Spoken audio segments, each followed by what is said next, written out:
भोगी हा फक्त शेकोटीचा सण नाही. भोगी म्हणजे जुन्या दुःखांना जाळून टाकण्याचा आणि नव्या सुखाची सुरुवात करण्याचा दिवस आहे. नमस्कार. श्री स्वामी समर्थ. मकर संक्रांती आता 2 दिवसावर आलेली आहे.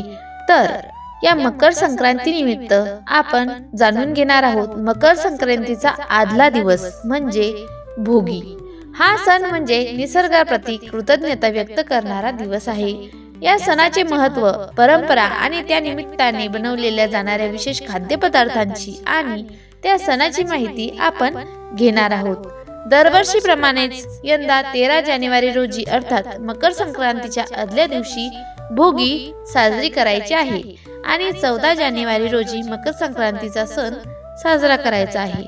तर भोगी म्हणजे उपभोगाचा सण. नको रे ओढू, नको रे तानू, आनंदाने भोगी मांडू असे म्हणत हा सण महाराष्ट्रात, कर्नाटकमध्ये, तेलंगणा आणि आंध्र प्रदेशमध्ये मोठ्या उत्सवाने साजरा केला जातो.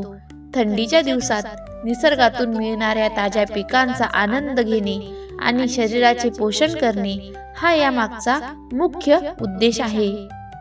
आपल्याला भोगीच्या दिवशी सकाळी लवकर उठून अभ्यंग स्नान करायचे आहे. शरीराला तेल लावून आपल्याला स्नान करायचे आहे.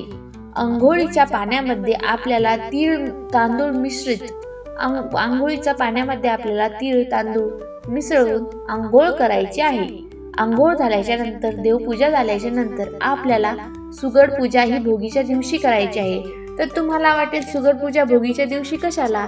तर हो, भोगीच्या दिवशी आपल्याला सुगडमध्ये तिळगुळ मिसळून आपल्याला त्या सुगडची पूजा करायची. एका पाटावर लाल कलरचा कपडा अंथरून त्यावर सुगड ठेवून त्यामध्ये तिळगुळ टाकून त्याला हळदी कुंकू लावून आपल्याला त्याची पूजा करायची आहे.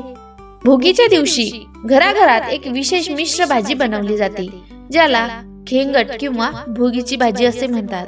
या भाजीचे वैशिष्ट्य म्हणजे यामध्ये हिवाळ्यातील सर्व ताज्या भाज्यांचा वापर केला जातो. ओले हरभरे, पावटा, वांगी, घेवडा, गाजर, वाटाणा आणि शेंगदाणे, तीळ आणि यामध्ये भरपूर असे तीळ वापरले जातात. तीळ हे उष्ण असल्याने थंडीच्या दिवसात शरीरातील उष्णता टिकून राहण्यासाठी या भाजीमध्ये तिळाची उपयोग करतात. भोगीच्या दिवशी केवळ भाजीच नाही तर तीळ मिश्रित अशी बाजरीची भाकरीही लोणी लावून केली जाते. त्यालाही अनन्यसाधारण महत्त्व आहे.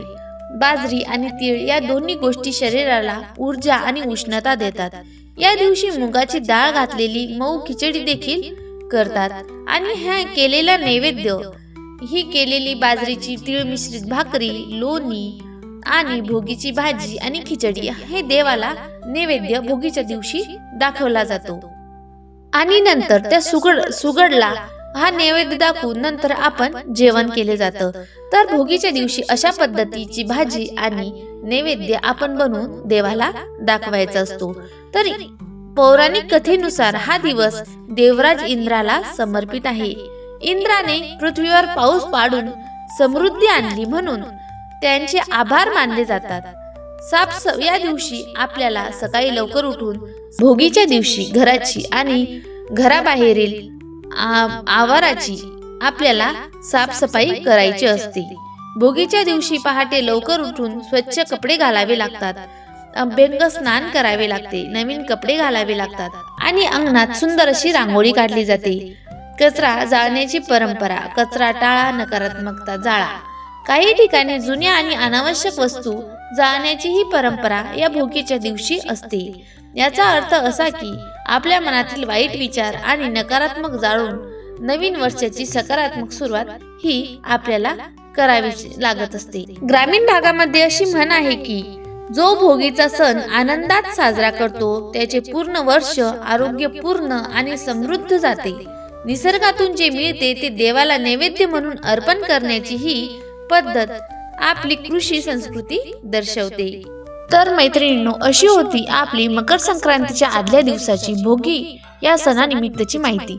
थोडीशी होती पण महत्त्वपूर्ण होती. आवडली असेल तर लाईक करा, शेअर करा आणि हरिप्रिया YouTube चॅनलला सबस्क्राईब करायला विसरू नका. धन्यवाद.